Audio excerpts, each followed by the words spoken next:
السلام عليكم ورحمة الله وبركاته.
إن الحمد لله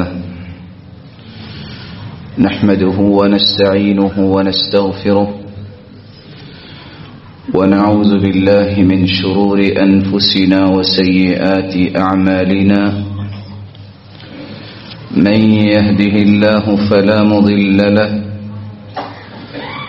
ومن يضلل فلا هادي له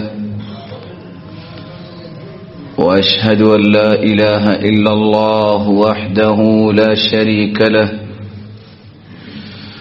وأن محمدا عبده ورسوله يا أيها الذين آمنوا اتقوا الله حق تقاته ولا تموتن إلا وأنتم مسلمون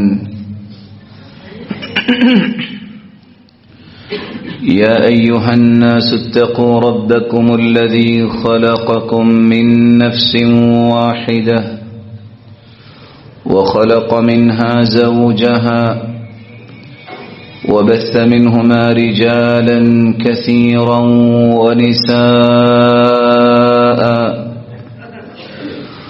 واتقوا الله الذي تساءلون به والأرحام إن الله كان عليكم رقيبا يا أيها الذين آمنوا اتقوا الله وقولوا قولا سديدا يصلح لكم أعمالكم ويغفر لكم ذنوبكم ومن يطع الله ورسوله فقد فاز فوزا عظيما أما بعد فأعوذ بالله من الشيطان الرجيم إن الله اشترى من المؤمنين أنفسهم وأموالهم بأن لهم الجنة يقاتلون في سبيل الله فيقتلون ويقتلون وعدا عليه حقا في التوراة والإنجيل والقرآن ومن أوفى بعهده من الله فاستبشروا ببيعكم الذي بايعتم به وذلك هو الفوز العظيم وقال الحق سبحانه وتعالى لقد خلقنا الإنسان في كبد وقال النبي صلى الله عليه وسلم جاهدوا في سبيل الله فإن الجهاد في سبيل الله باب من أبواب الجنة ينجي الله به الهم والغم لائق التکریم سامعین مکرم، اللہ ذوالجلال ہم سب کے خالق و مالک اور رازق ہیں۔ مالک الملک نے انسانیت کی تخلیق جب فرمائی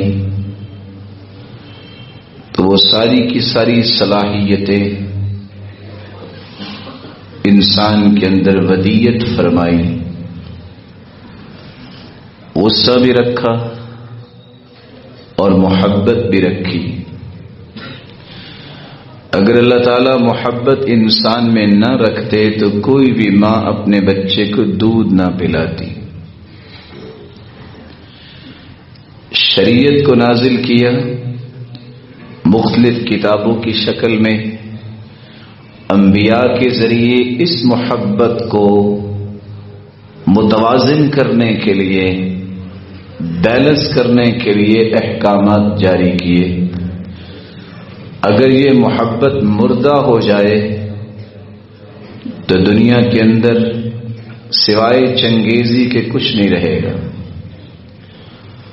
اور اگر یہ محبت غیر اللہ کے لیے ہو جائے تو انسان مشرک بن جاتا ہے، اور اگر یہ محبت خون کی محبت، دین کی محبت پر غالب آ جائے تو یہ انسان معاشرے کے اندر دین کو کبھی قائم نہیں کر سکتا۔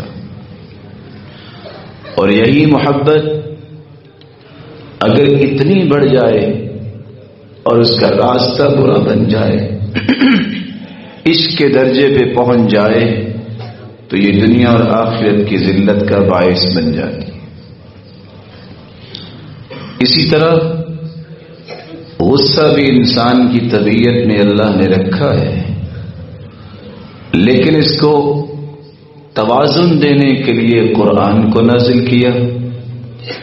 اللہ کے پیغمبر نے اپنی مبارک زبان سے مسلمانوں کی تربیت کرتے ہوئے یہ سمجھایا، ذاتی غصہ یہ چھوڑنا چاہیے، یہی پہلوان ہے، یہی طاقتور ہے جو اپنا ذاتی انتقام نہیں لیتا۔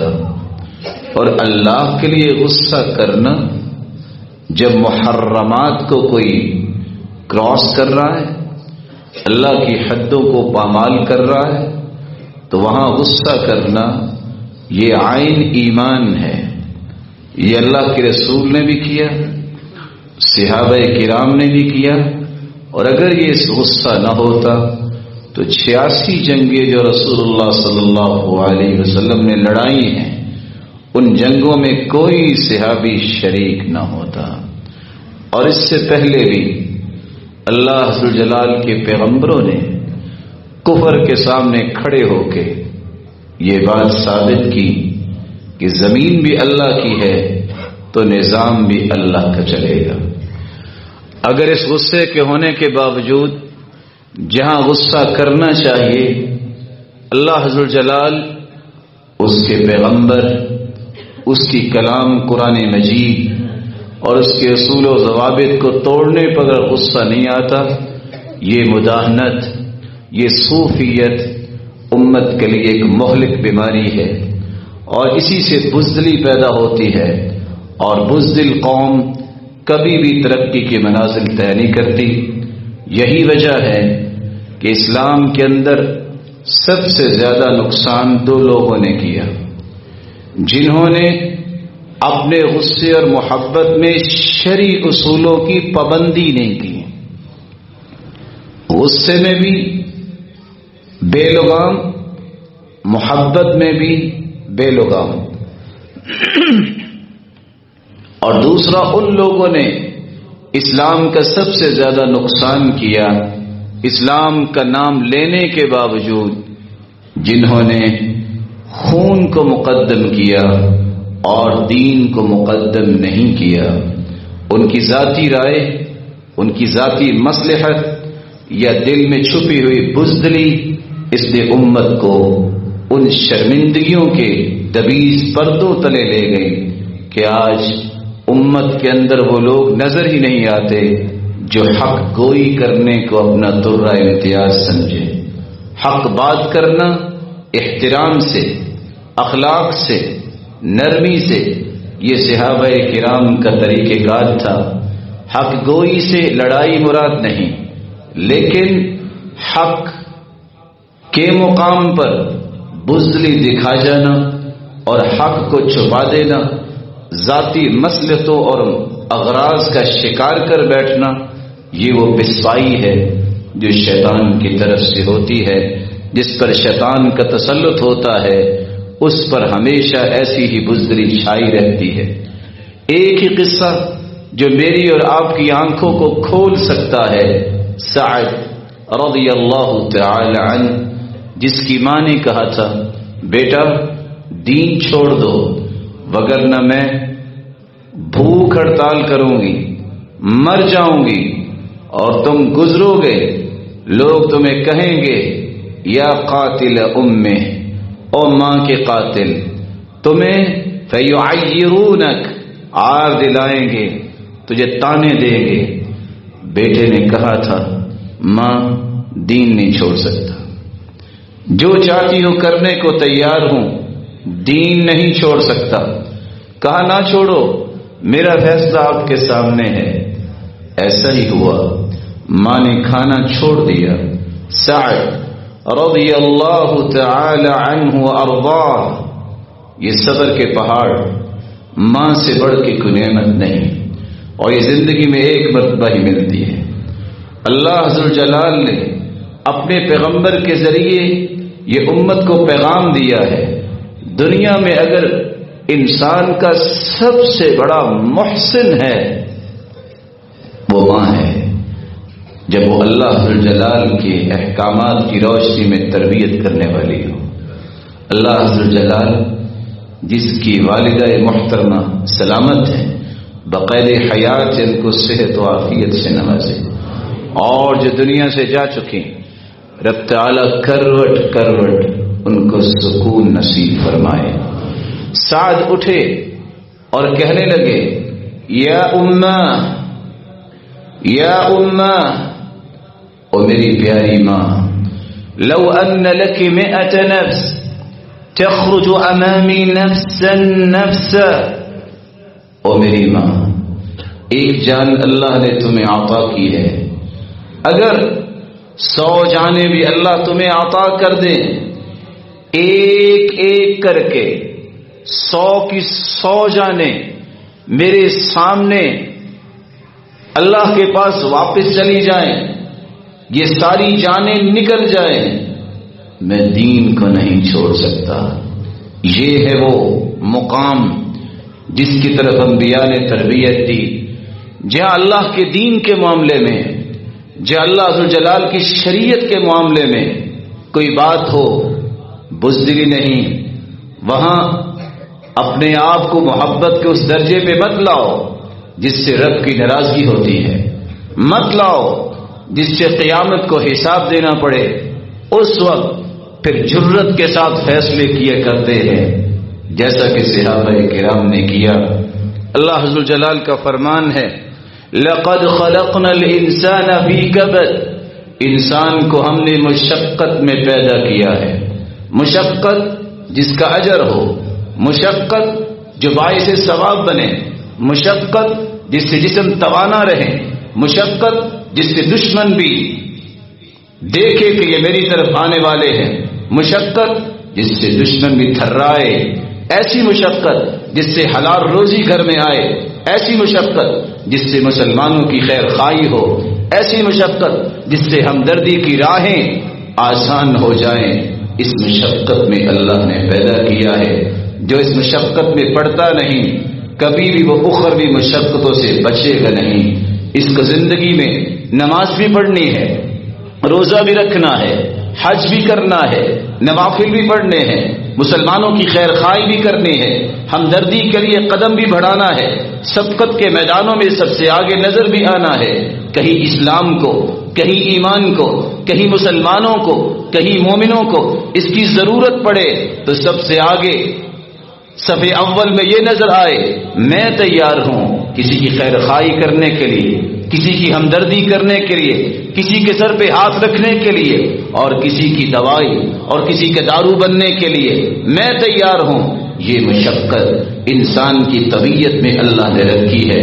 جو مشقت نہیں کرتا وہ قلبی بیمار بھی ہوتا ہے، جسمانی بیمار بھی ہوتا ہے، اس کا خاندان اور معاشرہ بھی بیمار ہوتا ہے، اور یہ ایسی بیماری ہے جس سے نفاق ابھرتا ہے، جس سے کفر ابھرتا ہے، جس سے انسان اللہ ذوالجلال کی ناراضگیوں کو لے لیتا ہے۔ مشقت کا صحیح رخ متعین کرتے ہوئے شریعت نے ایک فیصلہ سنایا ہے، ان اللہ اشترى من المؤمنین انفسهم واموالهم بان لهم الجنہ، فیصلہ اللہ نے کیا ہے، سودا کیا ہے، ڈیل کی ہے، کس کے ساتھ؟ مومن کے ساتھ۔ بندہ مومن کا ایمان بہت قیمتی ہے، اس کی جان بھی بہت قیمتی ہے۔ کتنا مومن قیمتی ہے؟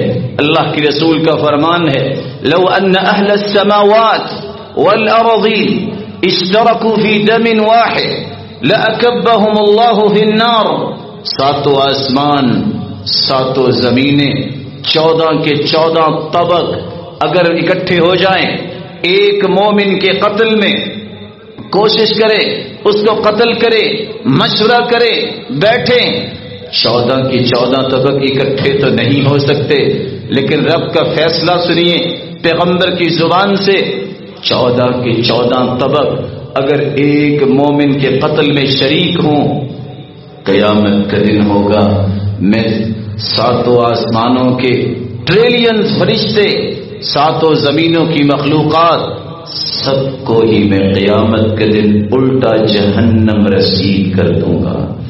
ایک مومن کی اتنی قیمت ہے، اس لیے اللہ نے یہ فیصلہ کیا کہ بندہ مومن کا مال، بندہ مومن کی جان کے بدلے جنت کا سودا طے پایا ہے۔ کسی مومن کو جان کی بازی لگانی ہے، جنت سے کم پہ سودا نہ کرے۔ کسی نے مال اللہ کی راہ میں پیش کرنا ہے، جنت سے کم پہ سودا نہ کرے، اس سے بڑا خسارے والا کوئی تاجر نہیں ہوگا۔ زندگی کھپا دے، زندگی لگا دے، مال لٹا دے، لیکن جنت نہ ملے۔ یہ مشرک، یہ بدعت و خرافات میں زندگی گزارنے والے، یہ صوفیت کا پروانہ لے کے ہاتھ میں پھرنے والے اور اللہ کے رسول کی سنت کو ترک کر دینے والے، افسوس ہے ان زندگیوں پہ جن کو کچھ نہیں ملے گا۔ جب اللہ کے رسول کے لیے اللہ ذوالجلال نے یہ فیصلہ سنا دیا کہ میں نے آپ کو آئیڈیل بنایا ہے، نمونہ بنایا ہے، آپ کی سنت، آپ کا طریقہ، آپ کا سلیقہ جس نے اختیار کیا، عمل اس کا قبول ہوگا۔ جس نے آپ کے طریقے کو پسند نہ کیا، اس کا عمل میرے نزدیک کوئی حیثیت نہیں رکھتا۔ اللہ ذوالجلال کتاب و سنت کے مطابق ہمیں عمل کرنے کی توفیق عطا فرمائے اور پھر شرف قبولیت سے بھی نوازے۔ اللہ ذوالجلال نے یہ سودا کیسا کیا ہے؟ سودا یہ ہے کہ تم اللہ کی راہ میں اپنا مال اور اپنی جان پیش کرو گے، اس کے بدلے تمہیں جنت ملے گا اور جنت کی نعمتیں ملیں گی۔ اللہ ذوالجلال نے اس کا ایک راستہ بھی متعین کیا، وہ جہاد کا راستہ ہے۔ جہاد کہتے ہیں بذل واستفراغ ما فی الوسع والطاقہ من قول او فعل۔ تمہارے اندر لسانی طاقت ہے، مالی طاقت ہے اور جسمانی طاقت ہے، یہ ساری صلاحیتیں اللہ کی دی ہوئی صلاحیتیں ہیں دین کی سربلندی کے لیے، اعلاء کلمت اللہ کے لیے، اللہ کے دین کو دنیا میں غالب کرنے کے لیے، محمد کریم کے ان اعمال کو، ان اعمال مبارکہ کو رائج کرنے کے لیے، ان کی ترویج کے لیے ان صلاحیتوں کو لگانا یہ جہاد ہے۔ اور علماء یہ کہتے ہیں بذل الجہد من المسلمین فی قتال الکفار والبغاء والمرتدین ونحوہم۔ انسان کو اللہ کی طرف سے یہ فیصلہ سنا دیا گیا ہے، مسلمان جب کافروں کو سبق سکھانے کے لیے، باغیوں کی عقل درست کرنے کے لیے اور مرتد لوگوں کی عقل ٹکانے لگانے کے لیے کوشش کرتے ہیں، مال خرچ کرتے ہیں، جانوں کا نذرانہ بھی پیش کرتے ہیں اور اس کے ساتھ ساتھ صلاحیتوں کے ساتھ ان کا رد بھی کرتے ہیں، یہ جہاد ہے۔ رسول اللہ صلی اللہ علیہ وسلم نے فرمایا تھا رأس الامر الاسلام وعمودہ الصلاۃ وذروۃ سنامہ الجہاد۔ اللہ کے ہاں قابل قبول دین اسلام ہے اور دین اسلام کا ستون نماز ہے اور دین اسلام کی بلندی جہاد ہے۔ رسول اللہ صلی اللہ علیہ وسلم نے فرمایا جاہدوا فی سبیل اللہ، مسلمانوں اللہ کی راہ میں جہاد کرو، فإن الجہاد فی سبیل اللہ باب من ابواب الجنہ، یہ جنت کا ایک دروازہ ہے، یذہب اللہ بہ الہم والغم، اللہ ذوالجلال دنیا اور آخرت کے غم اور فکر دور فرما دیں گے جو اس کو اختیار کرتا ہے۔ بلکہ فرمایا رباط یوم ولیلہ خیر من صیام شہر وقیامہ، ایک رات اللہ کے دین کے لیے، اللہ کے دین کی سربلندی کے لیے سرحد پہ پہرا دینا پورے مہینے کے روزے اور پورے مہینے کے قیام اور تہجد سے بہتر ہے۔ آپ صلی اللہ علیہ وسلم نے یہاں تک فرمایا ان سیاحت امتی الجہاد فی سبیل اللہ، شوق ہے سیر و سیاحت کا، اس شوق کو پورا کرو، راستہ شریعت نے دیا ہے، اللہ کی راہ میں جہاد کرنا یہ اسلام کی سیر و سیاحت ہے۔ رسول اکرم صلی اللہ علیہ وسلم نے فرمایا لغدوۃ فی سبیل اللہ او روحۃ خیر من الدنیا وما فیہا، زندگی میں کسی ایک دن کا پہلا پہر یا دوسرا پہر اللہ کی راہ میں نکلنا، دین کی سربلندی کے لیے دنیا اور جو کچھ دنیا میں ہے اس سے بہتر ہے۔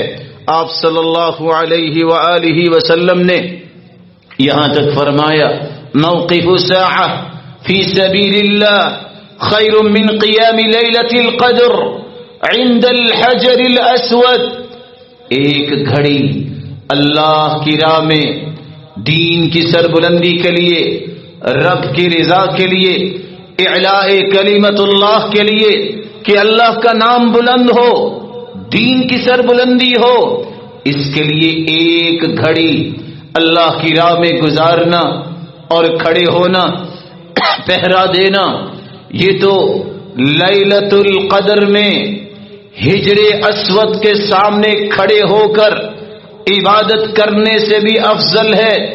رسول اللہ صلی اللہ علیہ وسلم کے صحابی ابو ہریرہ رضی اللہ تعالی عنہ جب صحابہ کے ساتھ جاتے ہیں، صحابہ واپس آ گئے اور وہ اکیلے کھڑے ہیں، پوچھا آپ کیوں کھڑے ہیں؟ کہا رک جاؤ، ایک گھڑی تو ہو جائے۔ اللہ کے پیارے پیغمبر نے فرمایا تھا ایک گھڑی اللہ کے دین کے لیے اور اللہ کی راہ میں کھڑا ہونا، یہ تو لیلۃ القدر میں ہجر اسود کے سامنے عبادت سے بھی افضل ہے۔ میں آیا تو ہوں، یہ اجر تو لے کے جاؤں گا۔ اس لیے اللہ کے رسول صلی اللہ علیہ وسلم سے جب سوال کیا گیا دلنی علی عمل یعدل الجہاد، اللہ کے پیارے پیغمبر ایسا عمل بتائیے جو جہاد کے برابر ہو۔ قال لا اجد، میں نہیں پاتا۔ پھر آپ نے سمجھانے کے لیے فرمایا وهل تستطيع اذا خرج المجاهد ان تدخل مسجدك فتقوم ولا تفطر وتصوم ولا تفطر، فتقوم ولا تفطر وتصوم ولا تفطر۔ بتائیے اگر ایک شخص اللہ کے دین کی سربلندی کے نکلتا ہے، تم مسجد میں جاؤ اور ساری زندگی تہجد پڑھو، ساری زندگی تم قیام کرو اور ساری زندگی روزے رکھو، کر سکتے ہو؟ قال فمن يستطيع ذلك، ایسا کون کر سکتا ہے؟ تو آپ نے فرمایا اگر کوئی نہیں کر سکتا تو ایسا عمل بھی کوئی نہیں ہے۔ اس لیے آپ صلی اللہ علیہ وسلم نے فرمایا من لم يغزو ولم يحدث به نفسه مات على شعبة من النفاق۔ صحیح مسلم کی روایت ہے جس کے دل میں جہاد کا شوق نہیں ہے، نہ وہ جہاد کرتا ہے، یہ شخص جب دنیا سے جائے گا اس کے دل میں شوق نہیں، نہ اس نے توبہ کی، تو ایسا شخص نفاق کی موت مرے گا۔ رسول اللہ صلی اللہ علیہ وسلم نے فرمایا تھا عینان لا تمسهما النار، عین بکت من خشیت اللہ وعین باتت تحرس فی سبیل اللہ، دو آنکھوں کو آگ نہیں چھوئے گی، ایک وہ آنکھ جو اللہ کے خوف سے بہہ پڑی، رونے لگ جاتا ہے انسان اللہ کے خوف کی وجہ سے، اور دوسری آنکھ جو پہرا دیتے ہوئے جاگتی رہتی ہے سرحدوں پہ اللہ کے دین کی سربلندی کے لیے۔ رسول اللہ صلی اللہ علیہ وسلم پر قرآن نازل ہوا جس نے اس بات کو بھی واضح کیا جہاد کب فرض کفایہ ہوگا، کب فرض عین ہوگا۔ فرض کفایہ کا مطلب یہ ہے کچھ لوگ کر رہے ہوں، باقی مسلمان گنہگار نہیں ہوں گے۔ فرض عین سے مراد ہر ایک پر فرض ہے، کوئی بھی اس سے پیچھے نہیں ہٹ سکتا۔ قرآن مجید میں اللہ ذو الجلال فرماتے ہیں وَمَا كَانَ الْمُؤْمِنُونَ لِيَنْفِرُوا كَافَّةً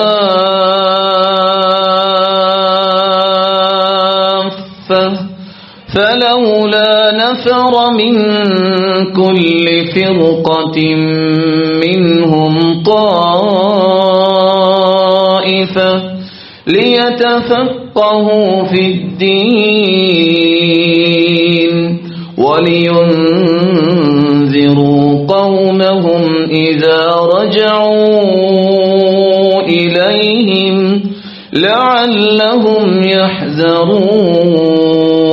يحذرون. سارے مسلمانوں کو یہ حکم نہیں ہے کہ وہ سارے کے سارے ہی اس کام پہ لگ جائیں. کسی ایک جماعت کو یہ کام کرنا چاہیے کہ وہ اللہ کے دین کی فہم حاصل کریں، وہ فقاہت حاصل کریں، سمجھ بوجھ کے بعد پلٹ کے جائیں اپنے قبائل میں، اپنے خاندانوں میں، اور انہیں جا کے پھر اللہ کے احکامات سنائیں. علم بھی سیکھنے کے لیے ایک جماعت ہونی چاہیے اور اس کام کے لیے بھی ایک جماعت ہونی چاہیے. اور سیکھنے کے بعد کام کیا ہے؟ لِيُنذِرُوا قَوْمَهُمْ. یہ دعوت کا کام، یہ تبلیغ کا کام کرنے کے لیے پلٹ کے اپنے اپنے علاقوں میں جائیں اور جا کے ان کو بھی دین کی دعوت دیں اور اللہ کے احکامات سے ان کو آگاہ کریں، شریعت کے مسائل ان کو سمجھائے. لیکن 3 شکلیں ایسی ہے جہاں ہر ایک پہ جہاد فرض عین ہو جاتا ہے، فرض ہوتا ہے. اس وقت اذا استنصر امام المسلمین، جب مسلمان حکمران آواز دیتا ہے آ جاؤ اسلام کی ضرورت ہے، اسلام کی سربلندی کے لیے تمہاری ضرورت ہے، تو حدیث کہتی ہے اذا استنفرتم فانفروا. جب تمہیں پکارا جائے اس پکار پہ لبیک کہہ دیا کرو. اور قرآن بھی وہاں یہ کہتا ہے یا ایھا الذین آمنوا ما لکم اذا قیل لکم انفروا فی سبیل اللہ اثاقلتم الی الارض أرضيتم بالحياة الدنيا من الآخرة فما متاع الحياة الدنيا في الآخرة إلا قليل.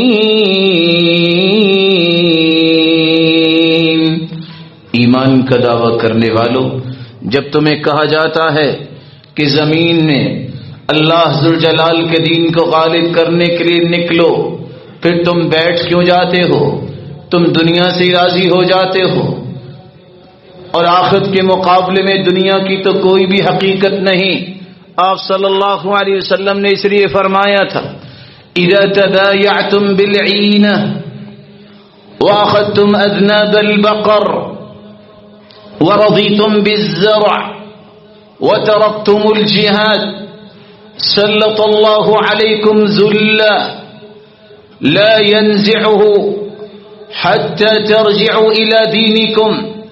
لوگو، جب تم نے سودی کاروبار شروع کر دیے، یہ بیاج، یہ سود، یہ لمٹس، اس کی طرف تمہاری توجہ ہو گئی، تم نے جانوروں کی دموں سے پیار پا لیا کہ جانور ہی کافی ہے ہمیں، نہیں نماز کا فکر اور نہیں روزے کا فکر، نہیں دین کی فکر، اور تم نے زراعت کو ہی کافی سمجھ لیا اور تم نے جہاد کو ترک کر دیا.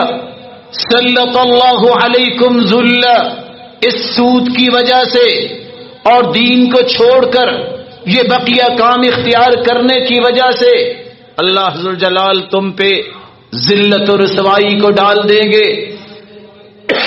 یہ ذلت و رسوائی ختم نہیں ہوگی. کب تک؟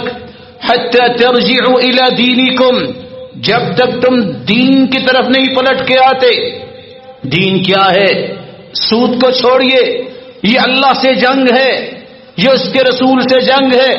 درہم ربا اشد من 36 زنیہ، 36 مرتبہ بدکاری کرنے سے زیادہ گناہ ایک درہم سود کا کھانا ہے. لعن اللہ آکل الربا وموکلہ وشاہدی وکاتبہ وفی روایت اخرى وہم فیہ سوا. لعنت ہے سود کھانے والے پر، لعنت ہے اس پر جو سود دیتا ہے، لعنت ہے اس پر جو ڈرافٹنگ کرتا ہے، جو لکھائی کرتا ہے، کانٹریکٹ سائن کرتا ہے. لعنت ہے اس پر جو گواہ بنتا ہے وہم فیہ سوا. اللہ کے رسول نے فرمایا یہ چاروں کے چاروں ہی برابر ہے. اگر ان کو پتا ہے کہ یہ سود ہے، یہ گناہ میں برابر ہیں، کھانے والا، کھلانے والا، گواہ بننے والا، لکھنے والا.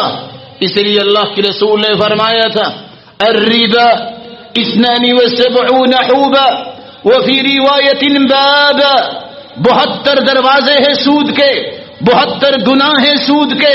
ادناہا اتیان الرجل امہ. سب سے کم گناہ اتنا ہے سود کا کہ کوئی شخص اپنی ماں سے زنا کرتا ہے. رسول اللہ صلی اللہ علیہ وسلم کے فرامین کو سننے کے بعد رک جائے وہ ظالم جو اپنی جان پہ ظلم کر رہا ہے. مسلمان مجبور اور غریب لوگوں کا خون چوس رہا ہے چند ٹکوں کے پیچھے. کسی مجبور کی مجبوری کا ناجائز فائدہ اٹھاتا ہے. کوئی علاج کے لیے، کوئی اپنی ضروریات کے لیے قرض لیتا ہے اور اس قرض کے اوپر سود لینے والا اللہ سے ڈر جائے اور جان لے یہ مال ختم ہو جانے والا ہے، سزائیں شروع ہونے والی ہیں، اس لیے ان سزاؤں سے پہلے پہلے توبہ کر لے.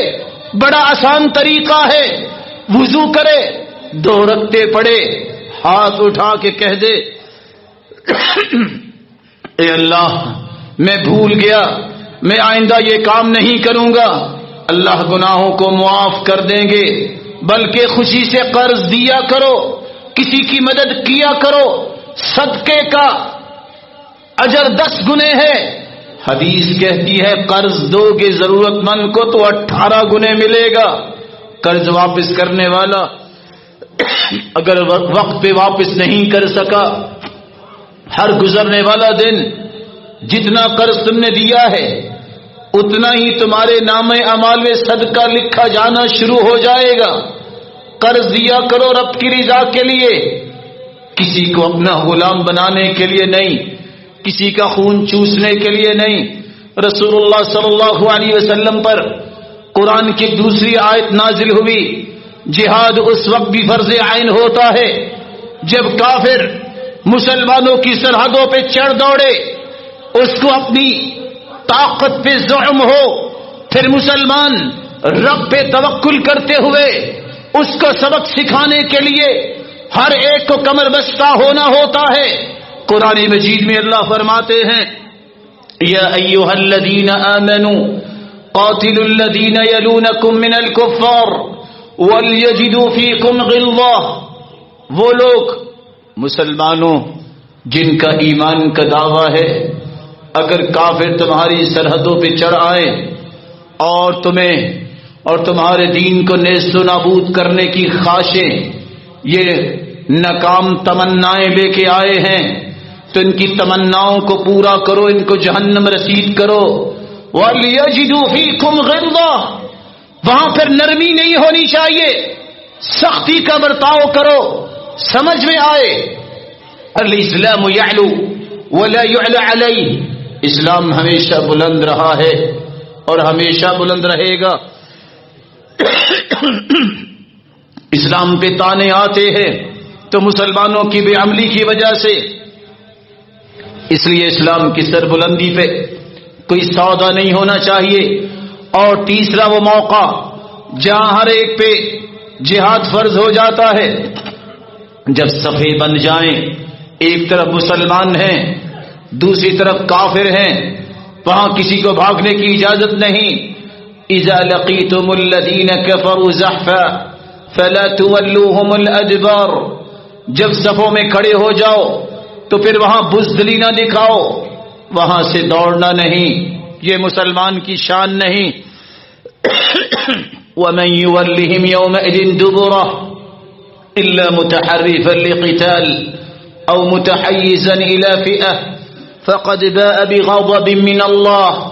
جو شخص دوڑ جاتا ہے، بزدلی دکھاتا ہے، وہ اللہ کا غضب لے کے دوڑتا ہے. ومأواہ جہنم. اس کا ٹھکانہ جہنم ہے. وبئس المصیر، اور یہ بہت برا ٹھکانہ ہے۔ اس کے ساتھ یہ بات بھی سمجھنی چاہیے، جہاد کا لفظ بول کر استعمال بھی غلط نہ کیا جائے، مسلمانوں کو ڈی ٹریک نہ کیا جائے۔ جہاد کافروں سے ہوتا ہے، مسلمانوں سے نہیں ہوتا۔ مسلمانوں سے محبت کرتے ہیں، مسلمانوں کے ساتھ احترام سے پیش آتے ہیں، مسلمانوں کو تو عزت دی جاتی ہے، مسلمانوں کے ساتھ نرمی کا برتاؤ ہوتا ہے۔ جو شخص یہ کہتا نظر آئے کہ آؤ یہ بھی جہاد ہے کہ مسلمانوں کے خلاف تلوار اٹھاؤ، فساد ہے، جہاد نہیں۔ جہاد کا مقصد تو ہے کافر کو سیدھا کرنا۔ جو مسلمان ہیں اس کے ساتھ فساد کیا جائے گا وہ دین سے متنفر ہوگا۔ جو شخص اس طرح کا نعرہ بلند کرے سمجھ لینا یہ جہادی نہیں، یہ فسادی ہے۔ جہاد اتنا ایک مبارک عمل ہے کہ کافروں سے بھی جہاد کرتے وقت حکم یہ ہے دعوت دو، تبلیغ کرو، اللہ اور اس کے رسول کی باتیں بتاؤ، مان جائیں، لڑائی کی ضرورت نہیں ہے۔ پھر سمجھاؤ جزیہ دے دیں، پھر بھی لڑائی کی ضرورت نہیں مانتے، پھر تلوار اٹھائی جائے گی۔ لیکن تلوار اٹھاتے وقت بھی اصول یہ ہے لا تقتلوا صبیہ، بچوں کو نہ مارنا، ولا امرأہ، عورتوں کو نہ مارنا، بوڑھوں کو نہ مارنا، جو سرنڈر کر جائیں ہتھیار پھینک دیں ان کو نہیں مارنا۔ یہ اسلام کی روشن تعلیمات ہیں۔ جو تمہیں مارنا چاہتا ہے اور دین کو مٹانا چاہتا ہے اس کو سبق سکھانا پڑے گا۔ لیکن مسلمان کے خلاف جب تلوار اٹھاتا ہے، حدیث کہتی ہے سگا بھائی کیوں نہ ہو فرشتے اس پہ لعنت بھیجتے ہیں جب تک تلوار پیچھے نہیں کر لیتا۔ مسلمان کے خلاف مسلمان کا جہاد نہیں ہو سکتا، یہ فساد ہے۔ اللہ امت کو فساد سے محفوظ فرمائے۔ اس لیے جہاد کے 13 مراتب بیان کیے گئے ہیں۔ اصل جہاد شروع کہاں سے ہوتا ہے؟ جہاد کے بنیادی طور پہ 4 مرتبے انسان کے نفس کے ساتھ جہاد ہے۔ الجہاد بالنفس علی تعلم امور الدین، علم سیکھنا جہاد ہے، یہ پہلا مرتبہ۔ علی العمل بہ، جو سیکھا ہے اس پہ عمل کرنا، یہ دوسرا مرتبہ۔ علی الدعوۃ الیہ ببصیرہ، دعوت کا کام کرنا، تبلیغ کرنا، یہ جہاد کا تیسرا مرتبہ ہے۔ وعلی الصبر علی مشاق الدعوہ، ان تینوں کاموں میں علم سیکھتے وقت مشقتیں برداشت کرنا، عمل کرتے وقت کٹھنائیوں کا سامنا کرنا، اور دین پھیلاتے وقت برداشت کرنا، یہ چوتھا درجہ ہے جہاد کا، جس کو چوتھا مرتبہ کہا گیا ہے۔ 2 مرتبے شیطان سے جہاد کے ہیں، شیطان سے بھی جہاد کرنا پڑتا ہے۔ کون سا مرتبہ؟ علی دفع ما یلقی الشیطان فی قلب مؤمن، مسلمان مومن کے دل میں دین کے بارے میں شکوک و شبہات جو شیطان پیدا کرتا ہے اس کو کرید کے نکالنا، یہ 5واں مرتبہ ہے۔ انسان کے دل میں شیطان غلط ارادے، شہوتیں، غلط تمنائیں ڈالتا ہے، غلط نیتیں بنانے کی کوشش کرتا ہے۔ ان غلط چیزوں کو نکال دینا، شہوتوں کو توڑ دینا، یہ 6واں مرتبہ ہے۔ آپ صلی اللہ علیہ وسلم نے فرمایا من رأى منكم منکرا فلیغیرہ بیدہ فإن لم يستطع فبلسانہ فإن لم يستطع فبقلبہ وذلك اضعف الایمان، جو برائی کو دیکھے ہاتھ سے روکے۔ ہاتھ سے روکنا حکومت کی ذمہ داری ہے۔ قانون کو ہاتھ لینے والا مجرم ہوگا۔ جس کے پاس حکومت نہیں زبان سے روکے، زبان سے روکنا علماء کی ذمہ داری ہے، صحیح رہنمائی دے۔ عام شخص فتوی بازی کرے گا فساد ہوگا، اور عام شخص کی ذمہ داری ہے دل سے برا جانے، کیا فائدہ ہوگا؟ اللہ کے رسول کا فرمان ہے اذا عملت الخطیئۃ فی الارض، زمین میں کوئی گناہ ہو، کوئی زیادتی ہو، اگر کوئی انسان کو پتا چلتا ہے کہ کراچی میں ظلم ہوا، یہاں بیٹھے کہہ دیتا ہے بہت زیادتی ہوئی، اجر اتنا ہی ملے گا جتنا اس برائی کو روکنے والے کو ملے گا۔ اور اگر یہاں بیٹھے کسی کو اطلاع ملے اسلام آباد میں ظلم و زیادتی ہوئی، وہ کہے ٹھیک ہوا، گناہ اتنا ہی ملے گا جتنا وہاں گناہ کرنے والوں کو ملے گا۔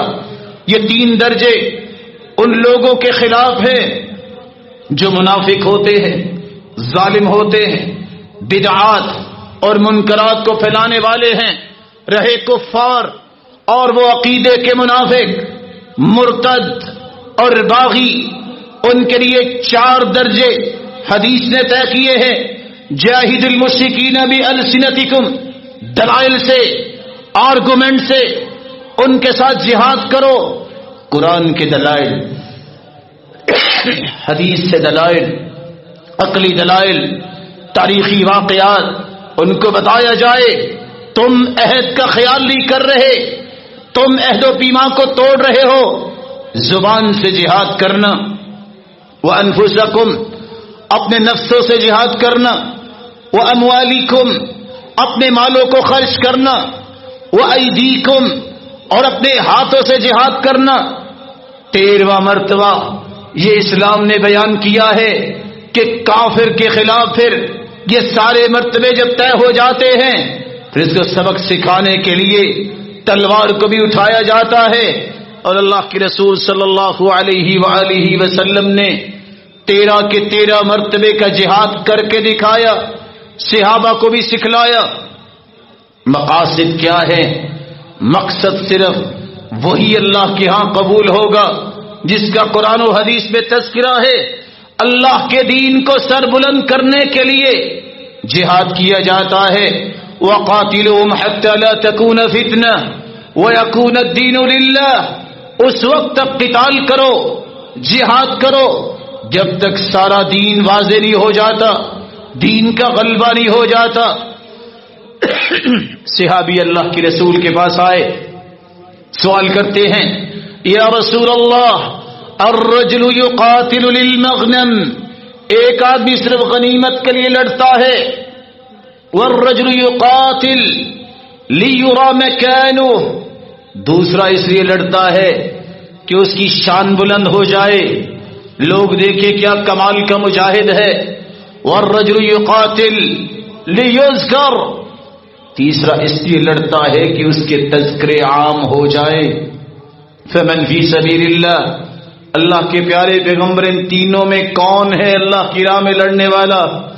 آپ نے فرمایا یہ تینوں ہی نہیں ہیں، بلکہ فرمایا الذی یقاتل لإعلاء کلمۃ اللہ، جو اللہ کے دین کی سربلندی کے لیے لڑتا ہے، وہ اللہ کی راہ میں لڑتا ہے، اس کے سامنے مقصد یہی ہوتا ہے اللہ کا دین بلند ہو، اس کے سامنے دوسرا مقصد ہوتا ہے مظلوموں کی مدد کی جائے۔ قرآن کہتا ہے وَمَا لَكُمْ لَا تُقَاتِلُونَ فِي سَبِيلِ اللَّهِ، تم اللہ کی راہ میں کیوں نہیں نکلتے؟ وَالْمُسْتَضْعَفِينَ مِنَ الرِّجَالِ وَالنِّسَاءِ وَالْوِلْدَانِ الَّذِينَ يَقُولُونَ رَبَّنَا أَخْرِجْنَا مِنْ هَذِهِ الْقَرْيَةِ الظَّالِمِ أَهْلُهَا وَاجْعَل لَّنَا مِن لَّدُنكَ وَلِيًّا وَاجْعَل لَّنَا مِن لَّدُنكَ نَصِيرًا، وہ لوگ جو کمزور ہیں، وہ مرد بھی، وہ عورتیں، وہ بچے جو ظلم و زیادتی کی چکی میں پس رہے ہیں اور دعائیں کرتے ہیں کون سا وقت ہو اللہ ہمیں یہاں سے نکالے، اللہ ان کا حامی و ناصر ہو، تم ان لوگوں کی مدد کے لیے کیوں نہیں نکلتے؟ اللہ کی راہ میں جہاد کرنے والے کا تیسرا مقصد یہ ہوتا ہے مقتولین کا بدلہ لینا۔ کتب علیکم القصاص فی القتل، بدلہ لینا یہ قرآن کا حکم ہے۔ سیدنا عثمان رضی اللہ تعالی عنہ جب وہی صحابی ہے، صلح حدیبیہ کے موقع پہ جب یہ خبر عام ہو گئی کہ سیدنا عثمان کو شہید کر دیا گیا ہے تو ان کے بدلہ لینے پر 1400 صحابہ نے اللہ کے رسول کے ہاتھ پہ ہاتھ رکھ کے یہ وعدہ کیا تھا کہ ہم اس بات پہ بیعت کرتے ہیں، ہم اس کا بدلہ لیں گے۔ یہی مقصد اسلام نے بیان کیا ہے۔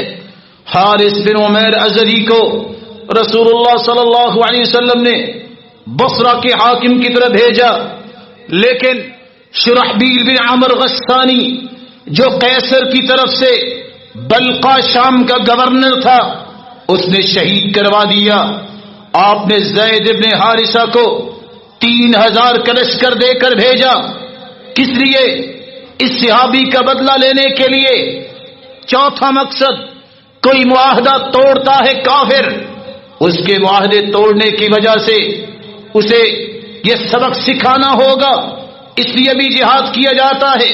وَإِنَّ نَكَثُوا أَيْمَانَهُمْ مِن بَعْدِ عَهْدِهِمْ، اگر کوئی وعدہ کر کے وعدہ توڑ دیتا ہے تو قرآن کہتا ہے فَانبِذْ إِلَيْهِمْ عَلَى سَوَاءٍ، اس کو کہو جاؤ پھر تمہیں دیکھ لیں گے، ایسا سبق سکھائیں گے، تمہاری نسلیں بھی تمہیں یاد کریں گی۔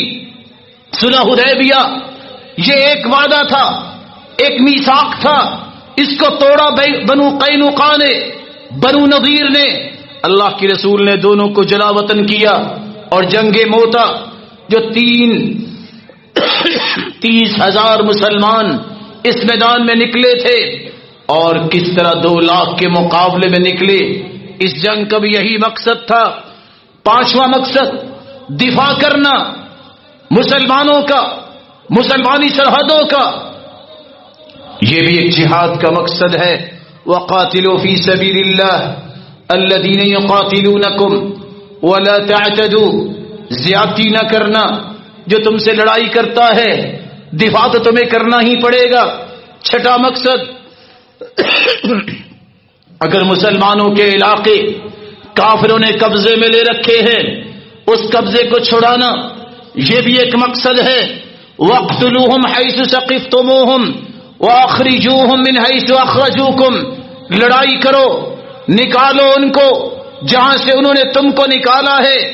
آج مسلمان کو یہ یاد کرنا چاہیے، یہ کشمیر، یہ حیدرآباد، یہ آسام، نیپال، یہ برما بہار، یہ جوناگڑھ، یہ بلغاریہ، یہ قبرص، یہ حبشہ، روسی ترکستان، چینی ترکستان، کاشگر، پیرس اور فرانسیسی علاقہ، یہ مسلمانوں کے ہاتھ تھا، مسلمانوں کی ذمہ داری ہے۔ غرناطہ کہاں گیا؟ یہ القدس الاحمر کہاں گیا؟ یہ شبیلہ کہاں گیا؟ یہ اندلس کہاں گیا؟ جہاں اسلام کے نعرے بلند ہوتے تھے، آج وہاں عیسائیت کا رواج ہے، مسلمانوں کو ذبح کرنے کی پلاننگز کی جاتی ہیں۔ مسلمان کو یہ سوچنا ہوگا کہ رسول اللہ صلی اللہ علیہ وسلم نے مقاصد کیا بیان کیے ہیں، اور ایک مقصد یہ بھی ہے اسلام کی حفاظت، اور جس نے زیادتی کی ہے اس زیادتی کا اسے بدلہ دیا جائے، اس سے جزیہ وصول کیا جائے۔ قاتل الذین لا یؤمنون باللہ ولا بالیوم الآخر ولا يحرمون ما حرم الله ورسوله ولا يدينون دين الحق من الذين اوتوا الكتاب حتى يعطوا الجزية عن يد وهم صاغرون، ذلیل کر کے، کیونکہ یہ زمین اللہ ذوالجلال کی ہے، اس پر نظام بھی اللہ کا ہی چلنا چاہیے۔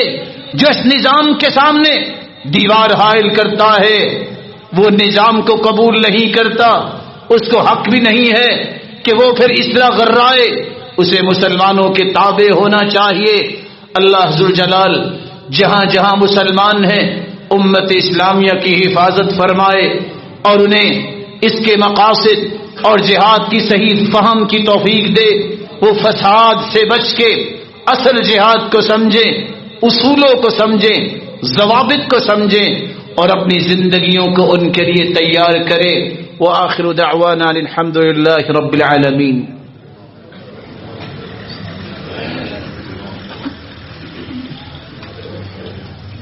الحمد للہ علی احسانہ والشکر له علی توفیقہ وامتنانہ، اما بعد، اس میدان میں نکلتے وقت انسان کو کیا کرنا چاہیے؟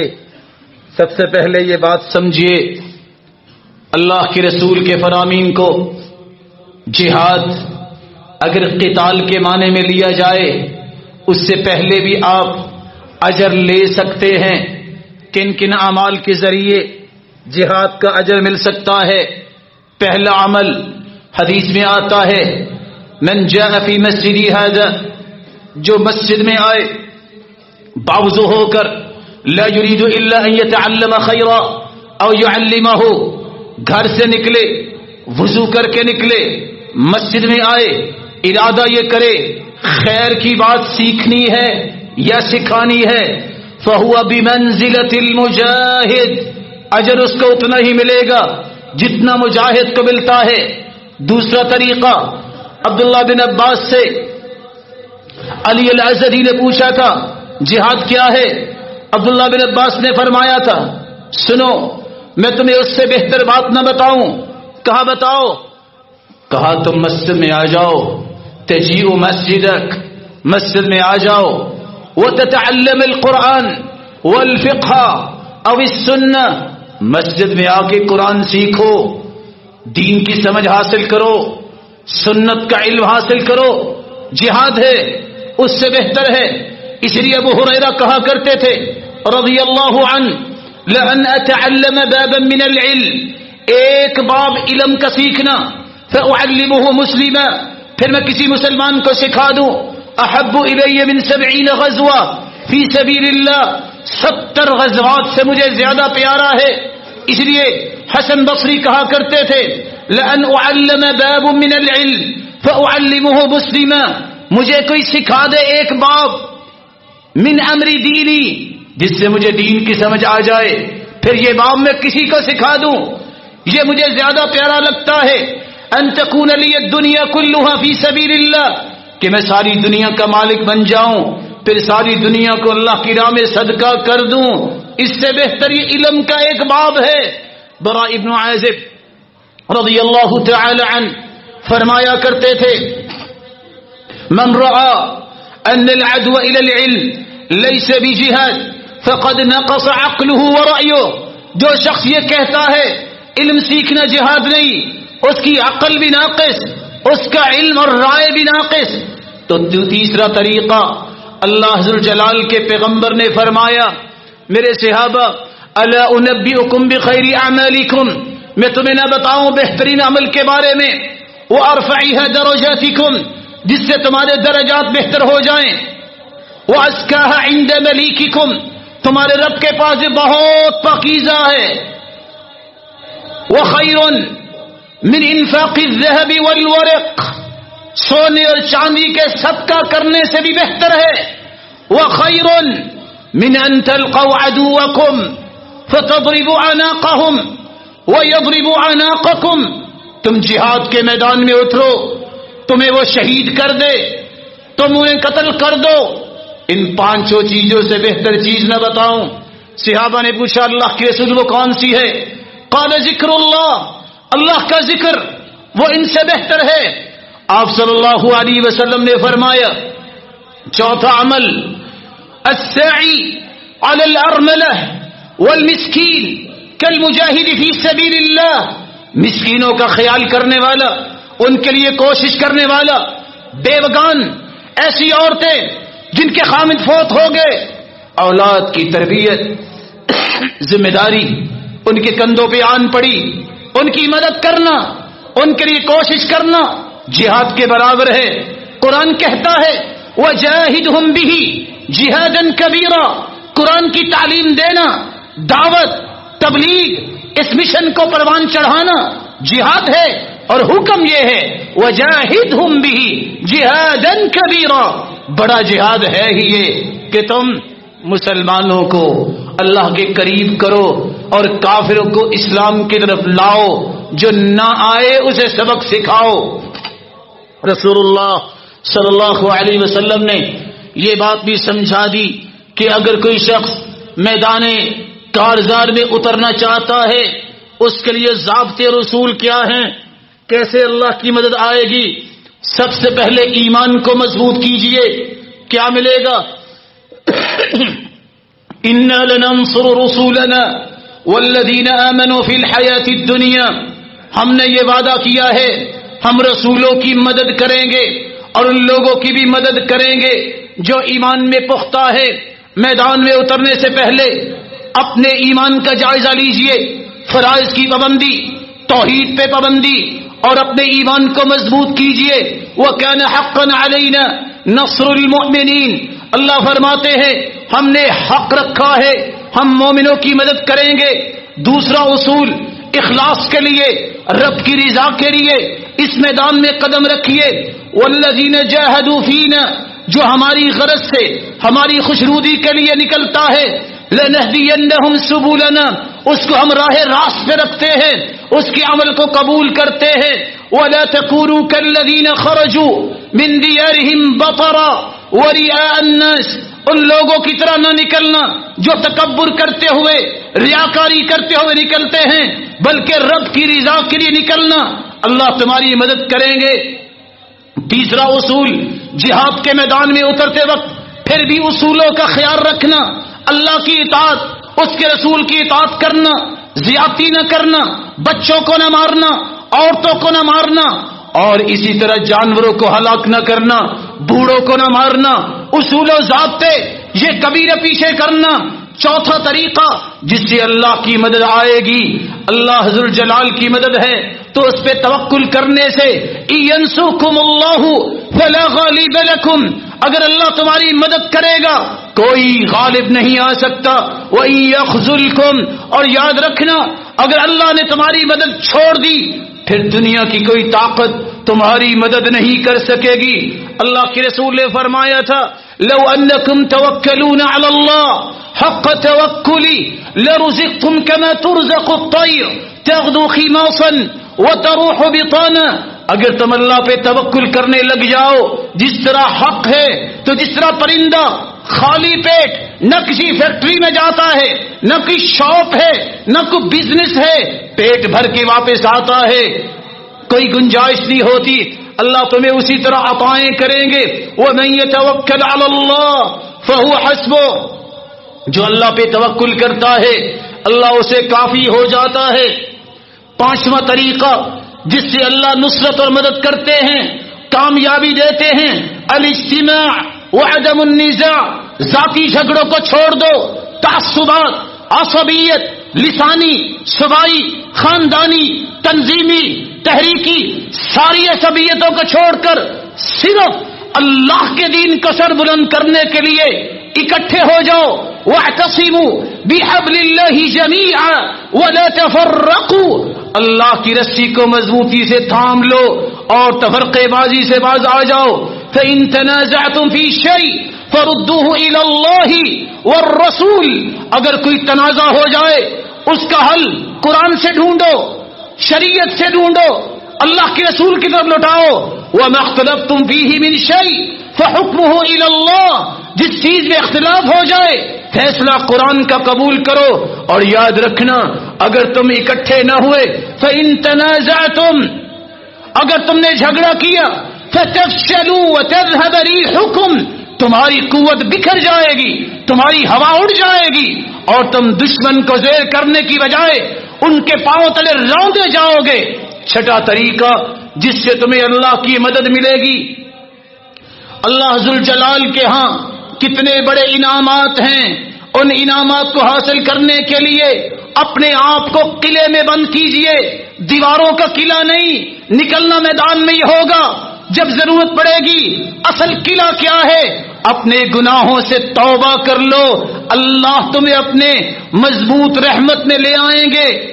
تم تقوی اختیار کر لو، یہ بہت مضبوط قلعہ ہے، تمہاری طاقت کو کوئی توڑ نہیں سکے گا۔ فرائض کی پابندی کرو، نیکی کا حکم، برائی سے منع کرنا، یہ بہت بڑے قلعے ہیں۔ اللہ کے رسول نے فرمایا والذی نفسی بیدی لتأمرن بالمعروف وَلَتَنْهَوُنَّ عَنِ الْمُنْكَرِ، نیکی کا حکم کیا کرو، برائی سے منع کیا کرو۔ أَوْ لَيُوشِكَنَّ اللَّهُ أَن يَبْعَثَ عَلَيْكُمْ عِقَابًا، اللہ کی قسم تم نے اگر یہ کام چھوڑ دیا، دعوت کا کام، تبلیغ کا کام تم نے چھوڑ دیا، اللہ تم پہ ایسا عذاب مسلط کریں گے پھر تم دعائیں بھی کرو گے، ثم لتدعنہ فلا یستجاب لکم، تمہاری دعاؤں کو اللہ قبول نہیں کریں گے۔ ساتواں طریقہ جس کو اختیار کرنے سے تمہیں اللہ کی مدد ملے گی، تمہاری صرف ایک خواہش ہونی چاہیے، میں دین کی مدد کیسے کر سکتا ہوں۔ ذاتی اغراض، ذاتی مفادات، تنظیمی مقاصد، تحریکی مقاصد، فلاں مقصد نہیں، صرف ایک مقصد، رب کا دین غالب ہو جائے، اللہ تمہاری مدد کریں گے۔ قرآن مجید میں اللہ فرماتے ہیں وَإِنَّ جُنْدَنَا لَهُمُ الْغَالِبُونَ، جو ہمارے لشکر ہوتے ہیں وہ ہمیشہ غالب ہی ہوتے ہیں۔ لشکر ہمارے سے کیا مراد ہے؟ جو صرف دین کے لیے لڑتا ہے۔ اللہ کے رسول صلی اللہ علیہ وآلہ وسلم نے صحابہ کرام کو 8واں اصول یہ سمجھایا، کوئی کام کرنے سے پہلے اپنے فیصلے نہ چلاؤ، مشورہ کرو، المشاورہ بین المسئولین لتعبیت الجیوش الاسلامیہ، اسلامی لشکروں کو روانہ کرتے وقت، ان میں تصرف کرتے وقت، ان کو ہدایات دیتے وقت اکیلا فیصلہ نہیں، 2 کا نہیں، 3 کا نہیں، مشورہ کرو، جو سارے اس میں شریک ہے۔ وشاورہم فی الامر وامرہم شورى بینہم، مشورے سے برکت آتی ہے، انسان خطا سے دور ہو جاتا ہے، مشورے سے انسان کو صحیح راستہ ملتا ہے، اور سب سے بڑی اللہ ذوالجلال کی رحمت ملتی ہے۔ 9واں اصول یہ ہے جب اللہ کے راستے میں نکلو، اسناد القیادہ لأہل الایمان، سوچئے گا لیڈر اس کو بناؤ جو تمہیں ایمانی طاقت دے، تمہیں اللہ سے جوڑے۔ ادھر صحابہ کھڑے تھے تیر پکڑ کے، تلواریں پکڑ کے، اور سرتاج رسول دعا کر رہے تھے۔ سیدنا ابو بکر کہتے نشدتک اللہ، اللہ کے پیارے پیغمبر، اللہ نے آپ کی مدد نہیں کرنی تو کس کی کرنی ہے؟ کہا نہیں، چھوڑ دو، یہ مدد ہی تو لے رہا ہوں میں۔ قائد، لیڈرشپ، اس کا انداز یہ ہوتا ہے رب کے ساتھ تعلق کام کا بھی جوڑتا ہے، بزدلی نہیں دکھاتا۔ اللہ کے رسول پیغمبر تھے، اللہ کے رسول سرتاج رسول تھے، لیکن دعا کرتے کرتے چادر آپ کے کندھے مبارک سے گر گئی۔ آپ نے یہ سبق بھی دیا، ان اکرمکم عند اللہ اتقاکم، اللہ کے نزدیک تو عزت والا وہ ہے جو متقی ہے۔ لیڈرشپ ایسی بناؤ کہ جو تمہاری قیادت کرتے ہوئے راستہ تمہیں سیدھا دے۔ اذا وسد الامر الى غیر اہلی فانتظر الساعہ، جب نہ اہل کو اہل بناؤ گے تو پھر قیامت کا انتظار کرو۔ قیامت آئے نہ آئے، قیامت کی جھلکیاں تمہیں دیکھنی پڑے گی، زلزلے آئیں گے، مصیبتیں آئیں گی، ہولناکیاں ہوں گی۔ کب؟ جب نہ اہل کو اہل بناؤ گے۔ اس میدان میں اترتے وقت لیڈرشپ کا انتخاب کرنا یہ مسلمانوں کی ذمہ داری ہے۔ 10واں اصول جو رسول اللہ صلی اللہ علیہ وسلم نے مسلمانوں کو دیا کہ پھر وہاں صبر کرنا، بزدلی نہ دکھانا، گھبرا نہ جانا، اپنا اسٹیمنا لوز نہ کر بیٹھنا، جم جاؤ، ڈٹ جاؤ۔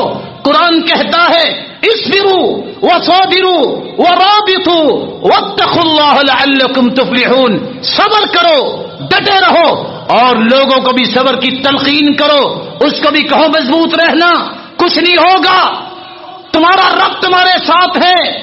جب تیرا رب تیرے ساتھ ہے تمہیں فکر کی ضرورت نہیں۔ فلاح، کامیابی، فوز یہ اللہ نے تمہارے لیے رکھی ہے۔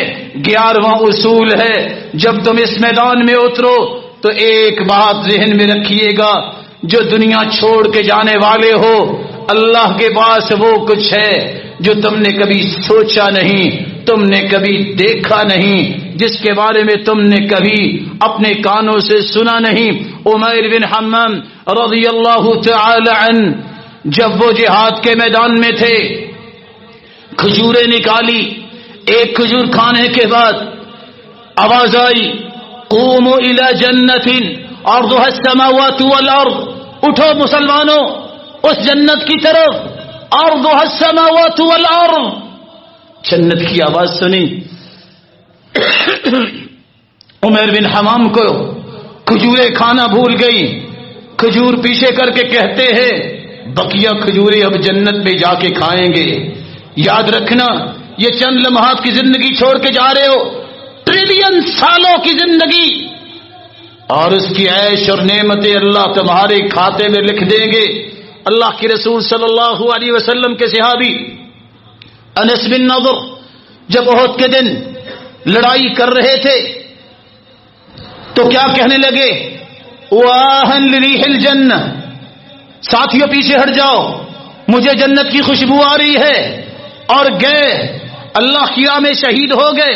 سعد بن الربیع رضی اللہ تعالی عنہ 60 زخم جسم پہ ہیں، پھر بھی کہہ رہے ہیں کل قوم الانصار لا عذر لكم عند الله ان خلص الى رسول الله وفيكم عين تطرف۔ مسلمانوں، میں قیامت کو تم سے پوچھوں گا، تمہارے اندر اگر جان ہے اور اللہ کے رسول کے پاس کو دشمن پہنچ گیا، قیامت کو کوئی عذر نہیں ہوگا۔ اللہ کی راہ میں اپنی جان کا نذرانہ پیش کیا۔ عبداللہ ابن جہش رضی اللہ تعالیٰ عنہ کہتے ہیں اللہم انی اقسم علیک، اللہ میں تجھ پہ قسم ڈالتا ہوں، ان القی العدو، میں جب دشمن سے ملوں، فیقتلونی، مجھے وہ شہید کرے، ثم یبقروا بطنی، میرے پیٹ کو چیر دے، ویجزعوا انفی، اور میرے ناک کو بھی کاٹ دیں، واذنی، اور میرے کانوں کو بھی اگر وہ کاٹ دے، ثم تسألنی فی مزارک، قیامت کو میرے رب تو مجھ سے پوچھے میرے بندے یہ کیوں ہوا، میں قیامت کو کہوں گا یا ربی فیک، اللہ تیرے دین کی سربلندی کریے۔ صحابی آئے، کہتے اللہ کے رسول لنگڑا ہوں لیکن وقت آ گیا ہے، آپ کا حکم آ گیا ہے، جہاد کرنا چاہتا ہوں، اتنا بتا دیجئے یہ ٹانگ میری جنت میں ٹھیک ہو جائے گی؟ قال نعم، جنت میں تو جوان بن کے جاؤ گے، 33 سال کے گبرو جوان وہ نکلے، کہتے انی لاطع الجنہ بعرجۃ هذه یوم القیامہ، میں اس لنگڑے پن کو آج کیسے ختم کر رہا ہوں، ٹانگے لینے کے لیے جنت کا نذرانہ جو اللہ نے پیش کرنا ہے اس کے لیے اپنے آپ کو پیش کرتا ہوں۔ بھول جائیے جن لوگوں کے اندر زندگی کی محبت ہوتی ہے جہاد نہیں کیا کرتے، یہ زندگی ایک ہے، ایسی ہزاروں ہوں، اس جنت کے لیے قربان کرنی پڑتی ہے۔ رسول اللہ صلی اللہ علیہ وسلم نے فرمایا من سأل اللہ الشہادہ بصدق بلغہ اللہ منازل الشہداء وإن مات على فراشی، جس کے دل میں سچی نیت ہے میں شہید ہو جاؤں، اللہ اس کی نیت کو دیکھتے ہوئے اس کو شہید کا مرتبہ عطا فرمائیں گے، خواہ وہ اپنے گھر میں چارپائی پہ ہی فوت ہو جائے۔ 12واں اصول یہ ہے، پھر وہاں ثابت قدمی دکھاؤ۔ اللہ کے رسول صلی اللہ علیہ وسلم نے جب جنگ کے لیے نکلے تو صحابہ اتفاق سے اچانک حملہ ہوا، ادھر ادھر بکھر گئے، آپ میدان میں کھڑے ہیں اور کہتے ہیں انا النبی لا کذب انا ابن عبد المطلب، اور میں کھڑا ہوں عبد المطلب کا بیٹا، کوئی ہے تو آئے۔ آپ کے اس جرت کے الفاظ نے صحابہ کو اکٹھا کیا۔ صحابی کہتے ہیں وجدناہ بحرا، ہم نے اللہ کے رسول کو سمندر پایا، وکان اقربنا الی العدو، بزدلی نہیں دکھائی، سب سے اگلی سبھا میں، سب سے اگلی سرحدوں میں اللہ کے رسول ہوا کرتے۔ ایک وقت آیا تھا مدینے والے گھبرا گئے، سب اکٹھے ہو رہے، پتہ کرے کیا ہو رہا ہے۔ باہر نکلے، سرتاج رسول گھوڑے پر سوار ہے، وہ فی عنقہ السیف، آپ کی گردن مبارک پہ تلوار لٹکی ہوئی ہے، آپ گھوڑے پہ، کوئی لگام نہیں، واپس آ رہے ہیں، اور آپ نے فرمایا لم تراؤ لم تراؤ، جاؤ جا کے سو جاؤ، تم پتہ کرنے جا رہے ہو، محمد پتہ کر کے واپس بھی آ چکا ہے۔ بہادری، ثابت قدمی استقلال میں کبھی کبھی نہیں آنی چاہیے۔ اور آخری بات، شجاعت، بہادری صحابہ نے دکھائی، آج ان کی یاد کو تازہ کرنے کے اوقات بھی آ رہے ہیں۔ اللہ ذل جلال جہاں جہاں مسلمانوں پہ ظلم ہو رہا ہے ان کے ظلم سے ان کو محفوظ فرمائے، ان کو نجات دلائے، اس بہادری کو آج بھی اختیار کرنا ہوگا۔ رسول اللہ صلی اللہ علیہ وسلم نے سچ فرمایا تھا کہ سنو، موت تو آنی ہی آنی ہے، جو وقت طے ہے اس سے نہ پہلے آئے گی نہ بعد میں آئے گی۔ من لم يمت بالسيف من لم يمت بالسيف مات بغیرہ تعددت الاسباب والموت واحد، جو تلوار سے نہیں مرتا وہ بیماری سے مر جاتا ہے، وہ گھر بیٹھے ویسے بھی فوت ہو جاتا ہے، سبب مختلف ہیں، موت تو ایک آتی ہے۔ اس لیے مسلمانوں اپنے جذبوں کو جوان کیجئے، ایمان کی روشنی میں، قرآن کی روشنی میں، دعوت کی روشنی میں، اصول و ضوابط کی روشنی میں، اور یہ کہو کہ اگر موقع بنتا ہے تو مسلمان کی یہ عادت ہے، مسلمان کا یہ ایک نظام ہے، یہ ایک تاریخ ہے، وہ جب گھر سے نکلتا ہے تو یہ کہتے ہوئے نکلتا ہے، اپنی راہوں سے کانٹے ہٹاتے ہوئے، آرزوؤں کے غنچے کھلاتے ہوئے، معجزے جرتوں کے دکھاتے ہوئے، آگ کو رشک گلشن بناتے ہوئے، اپنے جسموں پہ گھاؤ سجاتے ہوئے، ولولوں کے الاؤ جلاتے ہوئے، گولیاں اپنے سینوں پہ کھاتے ہوئے، ہر قدم فاتحانہ بڑھاتے ہوئے، اور دین اسلام کا جھنڈا اور اللہ کے دین کا نام بلند کراتے ہوئے اپنی زندگی کی آخر کو بھی دیکھتا ہے، اور اپنی آنکھوں سے اللہ کے دین کا غلبہ بھی دیکھتا ہے۔ رب سے دعا ہے اللہ ذوالجلال مسلمانوں کی حفاظت فرمائے۔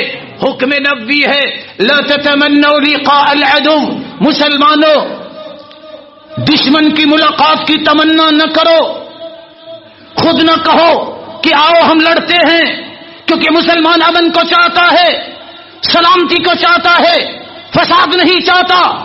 لیکن اگر کوئی دشمن کسی زوم میں ہے، اس کے دل میں، اس کے دماغ میں خناس ہے، وہ مسلمانوں پہ چڑھ دوڑے، تو پھر فَإِذَا لَقِيتُمْ فَاثْبُتُوا، پھر اللہ ذوالجلال سے مدد مانگو، ذکر کو اپنی زبان پہ لے آؤ، ڈٹ جاؤ، پھر ایسا سبق سکھاؤ جو عبرت بن جائے، ایسا سبق سکھاؤ کہ ان کی نسلیں بھی یاد کرے کہ ہوتے تھے جنہیں مسلمانوں سے پنجہ آزمائی کی تھی، پنجہ کیا، بازو توڑ کے ٹکڑے کر کے ہاتھ میں دوسرے میں دے دیے تھے۔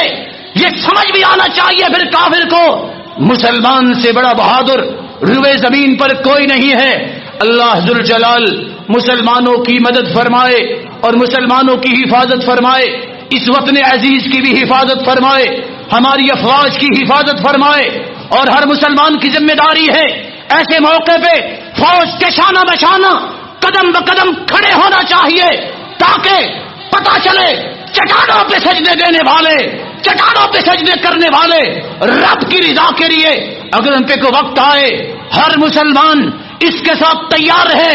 اللہم الہمنا الرشد، اللہم وفقنا لما تحب وترضى، اللہم اعز الاسلام والمسلمین واذل الشرك والمشرکین واذل الكفرة والمبتدعین، اللہم علیک باليہود الہنود الغاصبین، اللہم علیک باليہود الہنود الغاصبین وعليك بالنصارى المعتدين، اللهم فأرنا فيهم عجائب قدرتك فإنهم لا يعجزونك، اللهم اجعلهم عبرة للمعتبرين وعظة للمتعظين يا عزيز يا كريم، اللهم اجعلهم غنيمة للمسلمين، اللهم انصر إخواننا المستضعفين في كل مكان، اللهم انصرهم نصرا مؤزرا، اللهم كن لهم معينا ونصيرا، اللهم سدد رميهم ورأيهم، اللهم عافهم، اللهم عاف مرضاهم، اللهم شاف مرضاهم، اللهم سدد رميهم ورأيهم،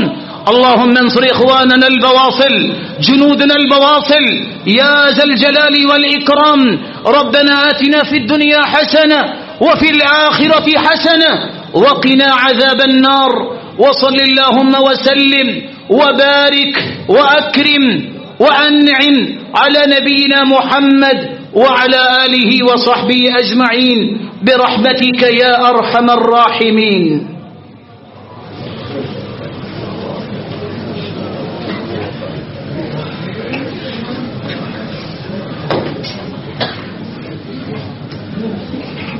الله أكبر الله أكبر، أشهد أن لا إله إلا الله، أن محمدا رسول الله، حي على الصلاة حي على الفلاح، قد قامت الصلاة قد قامت الصلاة، الله أكبر الله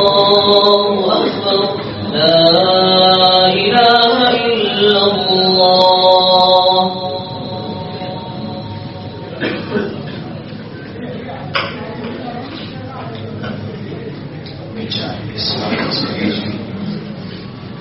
رسول اللہ صلی اللہ علیہ وسلم فرماتے ہیں من سد الرجل بنى الله له بيتا في الجنة ورفع له بها درجة. جو سب بناتے وقت محبت الفت مودت اجتماعیت کا ثبوت دیتا ہے، پاؤں کے ساتھ پاؤں اس طرح ملا دیتا ہے کہ کوئی خلا باقی نہیں بچتا، اس کا جنت میں اللہ تعالیٰ گھر بنا دیتے ہیں، درجات کو بھی بلند فرماتے ہیں. ابھی آپ نے سنا مسجد میں آؤ، قرآن سیکھو، سنت سیکھو اور دین کی سمجھ حاصل کرو، یہ بھی جہاد ہے. اللہ جل جلالہ ہم سب کو علمی ان نعمتوں کو حاصل کرنے کی توفیق عطا فرمائے.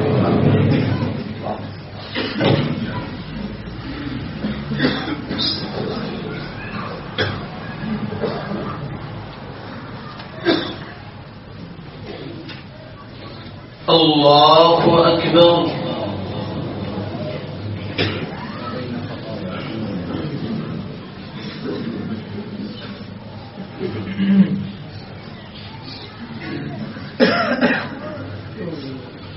الحمد لله رب العالمين الرحمن الرحيم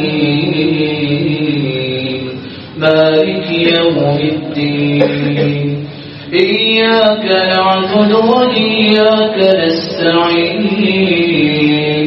اهدنا الصراط المستقيم صراط الذين أنعمت عليهم غير المغضوب عليهم ولا الضالين.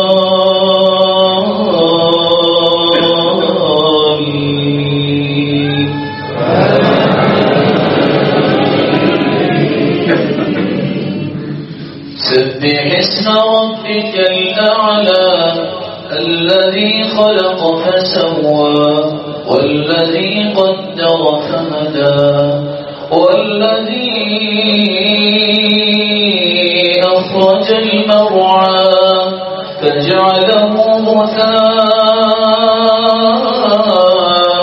أحوى سنقرئك فلا تنسى إلا ما شاء الله إنه يعلم الجهر وما يخفى ونيسرك لليسرى فذكر إن نفعت الذكرى سيذكر من يخشى ويتجنبها الأشقى الذي يصلى النار الكبرى ثم لا يموت فيها ولا يحيا قد أفلح من تزكى وذكر اسم ربه فصلى بل تؤثرون الحياة الدنيا والآخرة خير وأبقى إن هذا لفي الصحف الأولى صحف إبراهيم وموسى. الله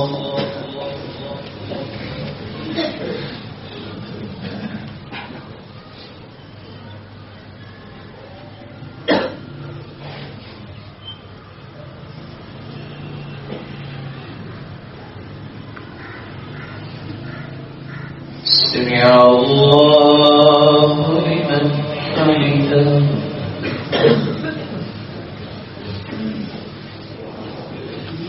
الله أكبر.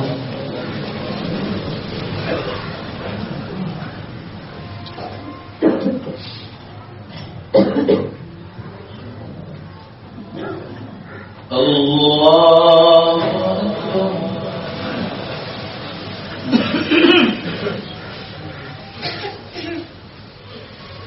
الله أكبر.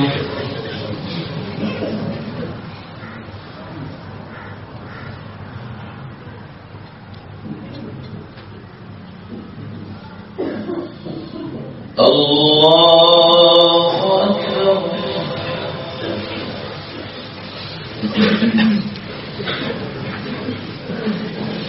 الحمد لله رب العالمين الرحمن الرحيم مالك يوم الدين إياك نعبد وإياك نستعين اهدنا الصراط المستقيم صراط الذين أنعمت عليهم غير المغضوب عليهم ولا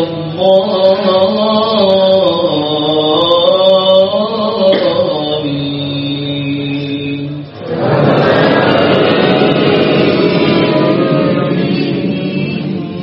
هل أتاك حديث الغاشية وجوه يومئذ خاشعة عاملة ناصبة تصلى نارا حامية تسقى من عين آنية ليس لهم طعام إلا من ضريع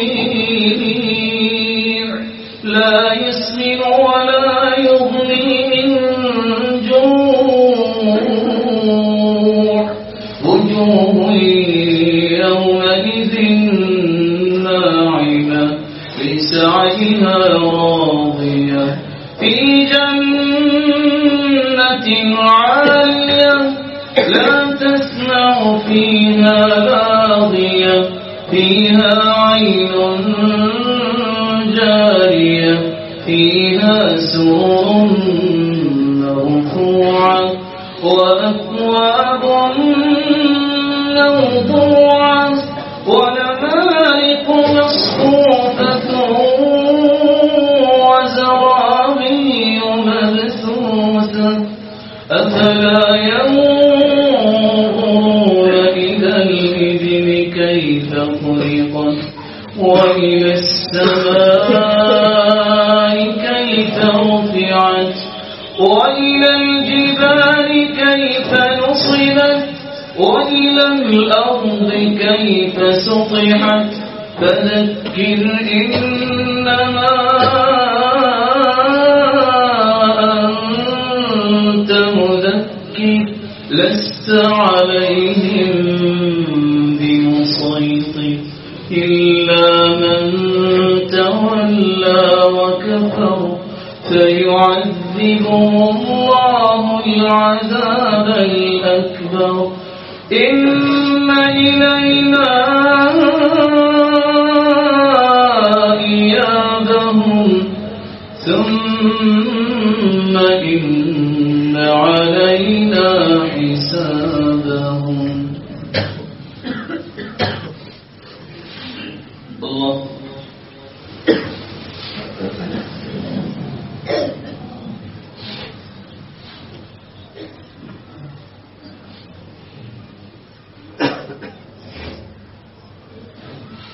سمع الله لمن حمده.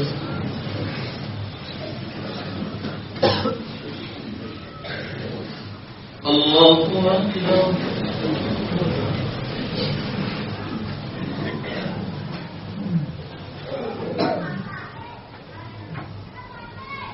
الله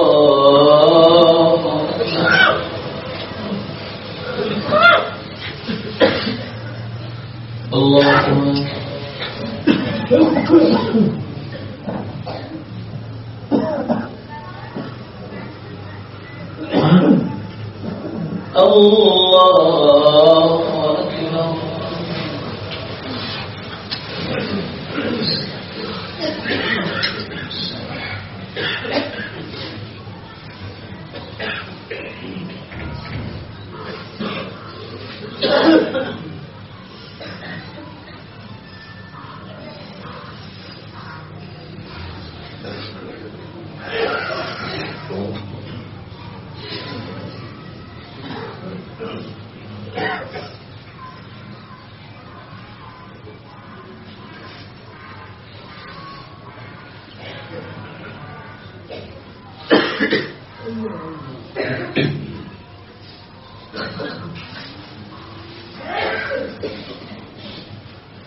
السلام عليكم ورحمة الله.